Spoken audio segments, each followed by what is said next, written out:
ಜೈ ಶ್ರೀಕೃಷ್ಣ. ನಾನು ಅನೇಕ ವಿಡಿಯೋಗಳಲ್ಲಿ ಶಕ್ತಿಪಾತ್ ದೀಕ್ಷೆಯ ಮಹತ್ವದ ಬಗ್ಗೆ, ಅದರ ಉಪಯುಕ್ತತೆ ಬಗ್ಗೆ, ಯುಟಿಲಿಟೀಸ್ ಆ್ಯಂಡ್ ಅಪ್ಲಿಕೇಶನ್ಸ್ ಆಫ್ ಶಕ್ತಿಪಾತ್ ವಿದ್ಯೆ ಬಗ್ಗೆ ನಾನು ತುಂಬ ವಿಷಯಗಳನ್ನ ಬೇರೆ ಬೇರೆ ಥರದ್ದು ಹೇಳಿದ್ದೀನಿ. ಇದರಲ್ಲಿ ಈ ವಿಡಿಯೋದಲ್ಲಿ ಈ ಅಡಿಕ್ಷನ್ ಮಾಡ್ಸೋಕ್ಕೆ ಸಾಧ್ಯನಾ? ಕುಡಿಯೋದು, ಡ್ರಗ್ ಅಡಿಕ್ಷನ್ ಬಂದಂಥವ್ರು, ಚಿಕ್ಕ ಮಕ್ಕಳು, ಹೈಸ್ಕೂಲ್ ಮಕ್ಕಳೆಲ್ಲ ಬರ್ತಿದ್ದಾರೆ. ಅದು ನೋಡಿ ತುಂಬ ಮನಸ್ಸಿಗೆ ಬೇಜಾರಾಗುತ್ತೆ. ಚಿಕ್ಕ ವಯಸ್ಸಿನ ಮಕ್ಕಳು, 8-9ನೇ ಕ್ಲಾಸ್ ಓದ್ತಿರೋ ಮಕ್ಕಳು, ಕಾಲೇಜವರು, ಡಿಪ್ಲೊಮಾ ಮಾಡ್ತಾರೋ ಮಕ್ಕಳು, ಡಿಗ್ರಿ ಮಾಡಿದವರು, ಸಾಫ್ಟ್ವೇರ್ ಇಂಜಿನಿಯರ್ಗಳು, ಕೆಲಸ ಬಿಟ್ಟು ಮನೇಲಿ ಕೂತಂಥವ್ರು, ಇದೆಲ್ಲ ನೋಡಿ ತುಂಬ ಒಂಥರ ಬೇಜಾರಾಗ್ತದೆ. ಎಷ್ಟೋ ಜನ ಮದುವೆ ಆದವರು, ಕೆಲಸ ಮಾಡ್ತಿದ್ದ ಜನಗಳು ಇದ್ದಾರೆ, ಏಜ್ ಗ್ರೂಪ್ ಆಫ್ 35 and 40 ಅಂಥವರೆಲ್ಲ ಜವಾಬ್ದಾರಿ ಇಲ್ಲದೆ ಡ್ರಗ್ ಅಡಿಕ್ಟ್ಸ್ ಆಗಿ ಕೆಲಸ ಕಾರ್ಯಗಳನ್ನ ಬಿಟ್ಕೊಂಡು ಮನೇಲಿ ಕೂತಿರೋರು, ತಂದೆ ತಾಯಿಗಳಿಗೆ ಬರ್ಡನ್ ಆಗಿ, ಹೆಂಡತಿ ಮಕ್ಕಳಿಗೆ ದಿಕ್ಕು ತೋರಿಸಿದಂಗೆ ಆಗಿರುವಂಥ ಕೇಸ್ಗಳೆಲ್ಲ ಭಾಳ ಜನ ನೋಡಿದ್ದೀನಿ. ಅಂತ ಬರ್ತಿದ್ದೋ ನನ್ನ ಹತ್ರ. ಅಲ್ಲಿ ಇದನ್ನೊಂದು ಭರವಸೆ ಕೊಡೋಕ್ಕೆ ನಾನು ಇಷ್ಟಪಡ್ತೀನಿ.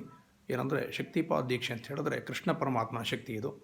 ಮನಸ್ಸಿನ ಮೇಲೆ ನಿಯಂತ್ರಣ ಯಾರು ಕಳ್ಕೊಂಡಿರ್ತಾರೋ ಅಂಥವರ ಪಾಲಿಗೆ ಬಹುಶಃ ಭರವಸೆ, ಆಶಾ ಕಿರಣ ಅಂತ ಅಂದ್ಕೊಳ್ತೀನಿ ಕೃಷ್ಣ ಪರಮಾತ್ಮ.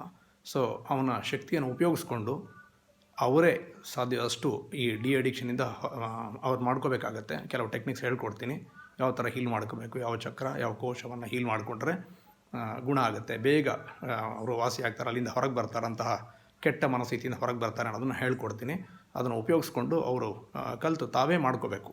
ಯಾಕೆಂದರೆ ಅವರು ಕೆಲವರು ಬರ್ತಾರೆ, ಇಲ್ಲ ಗುರುಗಳೇ, ನಮ್ಮ ಮಗನೋ ಹೇಳ್ತಾರೆ ಇಂಥವ್ರು, ನಮ್ಮ ಯಜಮಾನರು ಇಂಥ ಆ ಪರಿಸ್ಥಿತಿಯಲ್ಲಿ ಇಲ್ಲ, ಅವರು ದೇವರು ನಂಬಲ್ಲ, ಯಾವ ಗುರುಗಳು ನಂಬಲ್ಲ, ಯಾರ ಮಾತು ಕೇಳಲ್ಲ, ದೇವಸ್ಥಾನಗಳು ಬರಲ್ಲ, ಪೂಜೆ ಪುನಸ್ಕಾರ ಮಾಡಲ್ಲ, ಅವರಿಗೆ ಶಕ್ತಿಪಾತ್ ಮಾಡಿದ್ರು ಅವ್ರು ಮಾಡ್ಕೋತಾರೆ ಅಂತ ಗ್ಯಾರಂಟಿ ಇಲ್ಲ, ಹೀಗೆಲ್ಲ ಭಾಳ ಜನ ಬಂದು ಹೇಳ್ತಾರೆ. ಆವಾಗ ಡಬಲ್ ಖರ್ಚು ಬೀಳುತ್ತೆ. ಮತ್ತು ಬೇರೆ ನಮ್ಮ ಮನೆಯಲ್ಲಿ ಇನ್ಯಾರು ಶಕ್ತಿಪಾತ್ ದೀಕ್ಷೆನ ಮಾಡಿಕೊಂಡು ಇವ್ರಿಗೂ ಮಾಡಿಸಿ. ಯಾಕೆಂದರೆ ರೆಸಿಪ್ಟಿವಿಟಿ ಇನ್ಕ್ರೀಸ್ ಆಗೋಕ್ಕೋಸ್ಕರ, ಅವ್ರು ಬೇರೆಯವರು ಕೂಡ ಹೀಲಿಂಗ್ ಅವ್ರಿಗೆ ರಿಸೀವ್ ಆಗೋಕ್ಕೋಸ್ಕರ ಇವರು ಶಕ್ತಿಪಾತ್ ಪೇಷಂಟು ಮಾಡ್ಕೋಬೇಕಾಗತ್ತೆ. ಜೊತೆಗೆ ಇನ್ನೊಬ್ಬರು ಯಾರು ಮನೇಲಿ ಅವರು ಶಕ್ತಿಪಾತ್ ಮಾಡಿಕೊಂಡು ಕಂಟಿನ್ಯೂಸ್ ಟ್ರೀಟ್ ಮಾಡೋವಂಥ ಪರಿಸ್ಥಿತಿ ಬರುತ್ತೆ. ಅದರಿಂದ ದುಡ್ಡನ್ನು ವೇಸ್ಟ್ ಮಾಡಬೇಡಿ. ನೀವು ಸ್ವತಃ ಮನಸ್ಸು ಮಾಡಿ, ಈ ಕೆಟ್ಟ ಅಭ್ಯಾಸಗಳು ಇದಕ್ಕೆ ಕೊನೆ ಇಲ್ಲ, ಇದು ಜೀವಮಾನ ಪೂರ್ತಿ ನಿಮ್ಮನ್ನು ಕಾಡುತ್ತೆ. ನಿಮ್ಮನ್ನು ಮನುಷ್ಯನ ಸ್ಥಿತಿಯಿಂದ ಹೇಳಿ ಮೃಗ, ಪ್ರಾಣಿಯ ಸ್ಥಿತಿಗೆ ತೊಗೊಂಡೋಗುತ್ತೆ. ಸಾಮಾಜಿಕವಾಗಿ ನಿಮಗೆ ಗೌರವ ಸಿಗಲ್ಲ, ಅವಮಾನಗಳಾಗ್ತವೆ, ತೊಂದರೆ ಆಗುತ್ತೆ. ಅದಕ್ಕಿಂತ ಹೆಚ್ಚಾಗಿ ಈ ಅಡಿಕ್ಷನ್ ಸೆಂಟರ್ಗಳಲ್ಲಿ ಹೋದರೆ ಕೆಲವು ಕಡೆ, ಎಲ್ಲರೂ ಅಲ್ಲ, ಕೆಲವು ಒಳ್ಳೆಯ ಸಂಸ್ಥೆಗಳಿದ್ದಾವೆ ಅಂತ ಕೇಳಿದ್ದೀನಿ. ಕೆಲವುಗಳ ಬಗ್ಗೆ ಟಿ ವಿಲಿ ಬರ್ತವೆ. ಕಡಿಮೆ ಹಣ ತೊಗೊಳ್ಳೋದು, ಜಾಸ್ತಿ ಹಣ ತೊಗೊಳ್ಳೋದು, ಊಟ ಸರಿ ಹಾಕಲ್ಲ, ಕತ್ಲೆ ಕೋಣೆಯಲ್ಲಿ ದೂಡುವಂಥದ್ದು, ಹೊಡೆಯೋದು ಬಡಿಯುವಂಥದ್ದು, ಕೆಟ್ಟ ಮಾತುಗಳಿಂದ ನಿಂದೆ ಮಾಡುವಂಥದ್ದು, ತಿಂಗಳುಗಟ್ಟಲೆ ಅವ್ರನ್ನ ಕೇಳದೆ, ಯಾರೂ ಹೇಳಲ್ಲ ಕೇಳಲ್ಲ ಅಂಥ ಪರಿಸ್ಥಿತಿಯಲ್ಲಿ ದೂಡುವಂಥದ್ದು, ಈ ಥರ ಅಮಾನುಷ ವರ್ತನೆ ಮಾಡಿಸುವಂಥ ಕೆಲವು ಸಂಸ್ಥೆಗಳು ಕೂಡ ಇದ್ದಾವೆ.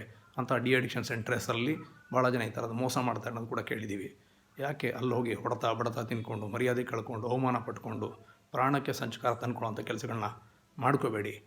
ಕೆಟ್ಟ ವಿಚಾರಗಳನ್ನು ಯಾವತ್ತೋ ಕಲ್ತಿರ್ತೀರ, ನಿಮ್ಮ ಸ್ನೇಹಿತರಿನಲ್ಲೋ, ಕೆಟ್ಟ ಸ್ನೇಹಿತರಿನಲ್ಲೋ, ಅಥವಾ ನಿಮ್ಮ ಮನಸ್ಸಿಗೆ ನೋವಾದಾಗ, ವ್ಯಥೆ ಆದಾಗ ಅಂಥ ಸಣ್ಣದಾಗಿ ಶುರುವಾದಂಥ ಈ ಪಾರ್ಟಿಗಳು, ಕುಡಿಯೋ ಪಾರ್ಟಿನೋ, ಡ್ರಗ್ಸ್, ಇಂಥದ್ದು ಈ ಚಟಗಳಾಗಿ ಆಮೇಲೆ ಕೊನೆಯಲ್ಲಿ ನಿಮಗೆ ಜಾಸ್ತಿ ದುಃಖ ಆದಾಗ ಜಾಸ್ತಿ ಕುಡಿಯುವಂಥದ್ದು, ತುಂಬ ಸಂತೋಷ ಆದಾಗ ಅದಕ್ಕೊಂದು ಪಾರ್ಟಿ, ಹೀಗೆ ಹಿಡಿದು ಮುಟ್ಟಿದ್ದಕ್ಕೆಲ್ಲ ಪಾರ್ಟಿಗಳನ್ನ ಶುರುವಾಗಿ ಹಾಳಾಗಿರ್ತೀರ. ಅಂಥ ಕೆಲಸಗಳನ್ನ ಮಾಡಬೇಡಿ. ಜವಾಬ್ದಾರಿ ಇಟ್ಕೊಳ್ಳಿ. ನೀವಾಗೇ ಅಲ್ಲಿಂದ ಆ ದುಶ್ಚಟಗಳಿಂದ ಹೊರಗೆ ಬರಬೇಕು ಅನ್ನೋ ಮನಸ್ಸು ಮಾಡೋ ತನಕ ಬಹುಶಃ ನಿಮಗೆ ದೇವರು ಸಹಾಯ ಮಾಡಲ್ಲ, ಮನುಷ್ಯರು ಇರಲಿ. ಅದರಿಂದ ಆ ಕರ್ಮಗಳಿಂದ ಹೊರಗೆ ಬರಬೇಕು. ನಾನು ಒಬ್ಬ ಜವಾಬ್ದಾರಿಯುತ ವ್ಯಕ್ತಿಯಾಗಿ, ಮನುಷ್ಯನಾಗಿ ಬದುಕಬೇಕು. ನನಗೂ ಒಂದು ಸಂಸಾರ ಇದೆ, ಹೆಂಡತಿ, ಮಕ್ಕಳು, ಅಪ್ಪ ಅಮ್ಮ, ತಂದೆ ತಾಯಿ, ತಂಗಿಯರು, ಅಣ್ಣ ಅಕ್ಕಂದರು, ಹೀಗೆ ತುಂಬ ಸಂಸಾರಗಳಿರ್ತವೆ. ಅವ್ರಿಗೆಲ್ಲ ಇಡೀ ಸಂಸಾರಕ್ಕೆ, ಇಡೀ ಕುಟುಂಬಕ್ಕೆ ಕೆಟ್ಟ ಹೆಸರು ತರುವಂಥ ಕೆಲಸವನ್ನು ಮಾಡ್ತಾ ಇರ್ತಾರೆ ಕುಡುಕರಾದಂಥವ್ರು, ಈ ಚಟ ಭಯಂಕರರು. ಹಾಗಾಗಿ ಅಂಥ ವ್ಯಕ್ತಿಗಳಲ್ಲೂ ಮನವಿ, ಅಂಥ ಕುಟುಂಬಸ್ಥರಲ್ಲಿ, ಅವರ ಕುಟುಂಬದವ್ರಲ್ಲಿ ನಾನು ಕೇಳ್ಕೊಳ್ಳೋದು ಅಂದರೆ, ಕರ್ಕೊಂಬನ್ನಿ, ಅವ್ರು ಹೇಳಿದ್ದು ಕೇಳ್ತೀನಿ ಅಂತ ಕರ್ಕೊಂಬನ್ನಿ. ಶಕ್ತಿಪಾತ್ ದೀಕ್ಷೆನ ಕೊಡೋಣ ಅವ್ರಿಗೆ. 5 ನಿಮಿಷ ಶಕ್ತಿಪಾತ್ ಇನಿಷಿಯೇಷನು.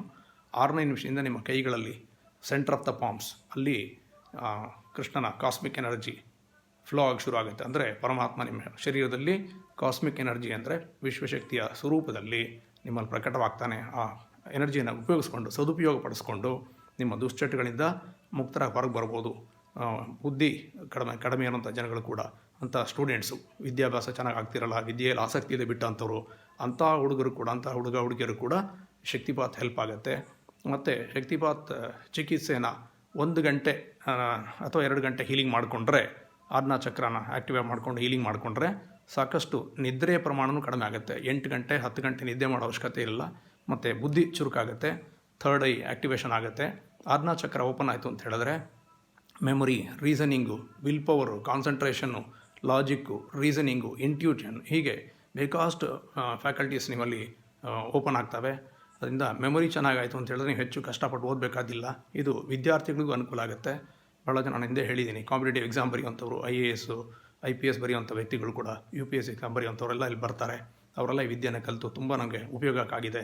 ನಾವು ಎನರ್ಜಿಯಸ್ ಆಗಿರ್ತೀವಿ, ಓದಿ ಸುಸ್ತಾಗುವಂಥದ್ದು, ನಿದ್ದೆ ಬರೋಂಗಾಗೋದು ಎಲ್ಲ ಕಡಿಮೆ ಆಗಿದೆ. ನಾವು ಕಾನ್ಫಿಡೆಂಟಾಗಿ ಎಕ್ಸಾಮ್ ಫೇಸ್ ಮಾಡಿ ಅಂಥೇಳಿ ಭಾಳ ಜನ ನನಗೆ ಬಂದು ಹೇಳ್ತಾರೆ. ತುಂಬ ದೊಡ್ಡ ಪೊಸಿಷನ್ ಇರುವಂಥ ಕಂಪ್ನಿ MDಗಳು, ಚೇರ್ಮನ್ಗಳು ಅಂಥವರು ಕೂಡ ಬಿಸ್ನೆಸ್ಸಿನ ಸ್ಟ್ರೆಸ್ಸು ಸ್ಟ್ರೈನ್ಸಿಂದ ಹೊರಗೆ ಬರೋಕ್ಕೂ ಕೂಡ ಈ ಶಕ್ತಿಪಾತವನ್ನು ಕಲಿತು ಅದನ್ನು ಉಪಯೋಗಪಡಿಸ್ಕೊಳ್ತಾರೆ. ತುಂಬ ಸುಲಭ ಇದೆ. ನೀವೆಲ್ಲಿ ಕೂತಲ್ಲಿ ನಿಂತಲ್ಲಿ ನಿಮ್ಮ ಆಫೀಸ್ ಕಚೇರಿ ನಿಮ್ಮ ಕ್ಯಾಬಿನಲ್ಲಿ ಕೂತ್ಕೊಂಡೆ ಹೀಲಿಂಗ್ ಮಾಡ್ಕೋಬೋದು.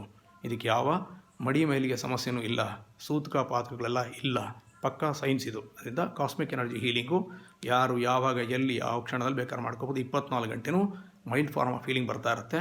ಕಣ್ಮುಚ್ಚಿ ಹೀಲಿಂಗ್ ಮಾಡ್ಕೊಳ್ಳೋದನ್ನ ಕಾನ್ಷಿಯಸ್ ಹೀಲಿಂಗ್ ಅಂತ ಹೇಳ್ತೀವಿ. ಅದನ್ನು ಎಷ್ಟೋ ಸಾಧ್ಯನೋ 5 ನಿಮಿಷ 10 ನಿಮಿಷ ಕಾಲು ಗಂಟೆ ಅಂತ ಸೆಷನ್ಗಳು ಮಾಡಿಕೊಂಡು ಮ್ಯಾಕ್ಸಿಮಮ್ ದಿನಕ್ಕೆ ಒಂದು 15, 20, 25 ಸೆಷನ್ ಆ ಥರ ಮಾಡ್ಕೊಂಡಷ್ಟು ಕೂಡ ಬೇಗ ಗುಣ ಆಗುತ್ತೆ. ಆ ನಂತರ ಆ ಪ್ರಮಾಣವನ್ನು ಸ್ವಲ್ಪ ಕಡಿಮೆ ಮಾಡ್ಕೋಬೋದು ಒಂದು ನಾರ್ಮಲ್ಸಿಗೆ ಬಂದ ಮೇಲೆ. ಹೀಗೆ ಡಿಅಡಿಕ್ಷನು ಒಂದು ರೀತಿಯಲ್ಲಿ ಅದಕ್ಕೂ ಹೆಲ್ಪ್ ಆಗುತ್ತೆ ಶಕ್ತಿಪಾತ ದೀಕ್ಷೆ. ಇದು ಒಂದು ಆಸ್ಪೆಕ್ಟ್ ಆಯಿತು. ಎರಡನೇದು ಈ ವಾಸ್ತು ಕರೆಕ್ಷನ್ ಬಗ್ಗೆನೂ ಭಾಳ ಜನ ಕೇಳ್ತಾರೆ. ಕೃಷ್ಣ ಪರಮಾತ್ಮ ಶಕ್ತಿ ನೀವು ಕೊಡ್ತೀರಾ, ಕಾಸ್ಮಿಕ್ ಎನರ್ಜಿನ ಕೊಡ್ತೀನಿ ಅಂತ ಹೇಳ್ತೀರಾ. ಹಾಗಾದರೆ ಕೃಷ್ಣ ಪರಮಾತ್ಮ ಶಕ್ತಿಯಿಂದ ನಾವು ನಮ್ಮ ಮನೆಗಳನ್ನು ಪ್ರೊಟೆಕ್ಟ್ ಮಾಡ್ಬೋದಾ? ಖಂಡಿತ ಮಾಡ್ಬೋದು. ನಿಮ್ಮ ಮನೆಗಳಿರೋ ವಾಸ್ತು ದೋಷಗಳನ್ನು ಕೂಡ ಪರಿಹಾರ ಮಾಡೋಕ್ಕೆ ಸಾಧ್ಯವಾಗುತ್ತೆ.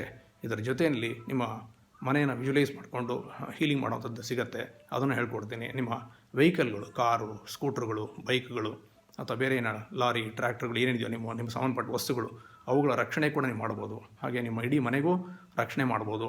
ಇದನ್ನೆಲ್ಲ ನಾವು ಹೇಳ್ಕೊಡ್ತೀನಿ. ವಾಸ್ತು ಕರೆಕ್ಷನ್ ಕೂಡ ಸಾಕಷ್ಟು ಮಟ್ಟಿಗೆ ಬಹಳ ಮಟ್ಟಿಗೆ ಆಗುತ್ತೆ. ಇದರ ಜೊತೆಯಲ್ಲಿ ಅವಶ್ಯಕತೆ ಇದೆ ಅಂತ ಹೇಳಿದ್ರೆ ನಾನು ತೆಂಗಿನಕಾಯಿ ಮಂತ್ರಿಸಿ ಕೊಡ್ತೀನಿ. ಭಾಳ ಜನದ ಮನೆಯಲ್ಲಿ ಮೈನ್ ಡೋರ್ ಒಳಗಡೆ ಬಂದ್ಕೊಳ್ಳೆ, ಮೈನ್ ಡೋರಿಂದ ಒಳಗೆ ಬಂದ್ಕೊಳ್ಳೆ ಏನೋ ವಾಸ್ಕಲ್ ಇರುತ್ತೆ, ಡೋರ್ ಫ್ರೇಮ್ ಇರುತ್ತೆ. ಮೈನ್ ಡೋರ್ ಫ್ರೇಮಲ್ಲಿ ವಾಸ್ಕಲ್ ಮೇಲ್ಭಾಗದಲ್ಲಿ ಮಧ್ಯಭಾಗದಲ್ಲಿ 1 ಅಥವಾ 2 ಅಡಿ ಮೇಲ್ಭಾಗದಲ್ಲಿ ಒಂದು ಮೊಳೆ ಹೊಡೆದು ಅದನ್ನು ತೆಂಗಿನಕಾಯಿನ ಕಟ್ಟಿ ಒಂದು ಹಳದಿ ಬ್ಯಾಗಲ್ಲಿ ಕಟ್ಟಿ ಅಥವಾ ಹಳದಿ ಬಟ್ಟೆಯಲ್ಲಿ ಕಟ್ಟಿಬಿಟ್ಟು ನಿತ್ಯ ಒಂದು ಊದಿನ ಕಡ್ಡಿ ಪೂಜೆ ಮಾಡೋಂಥ ಕ್ರಮವನ್ನು ಹೇಳ್ಕೊಡ್ತೀನಿ. ಯಾಕೆ ಇದನ್ನು ಹೇಳ್ತಾ ಅಂತ ಹೇಳಿದ್ರೆ ಇದು ಎಲ್ಲ ಕಡೆಯೂ ಮಾಡ್ತಾರೆ, ಇಲ್ಲ ಅಂತಿಲ್ಲ, ಬೇರೆಯವರು ಕೊಡ್ತಾರೆ. ಆದರೆ ಎಷ್ಟೋ ಮನೆಗಳಲ್ಲಿ ಈಗ ಕಟ್ತಾ ಇರುವಂಥ ಹೊಸ ಫ್ಲ್ಯಾಟ್ಗಳಲ್ಲಂತೂ ದೇವ್ರ ಮನೆಯೇ ಇಲ್ಲ.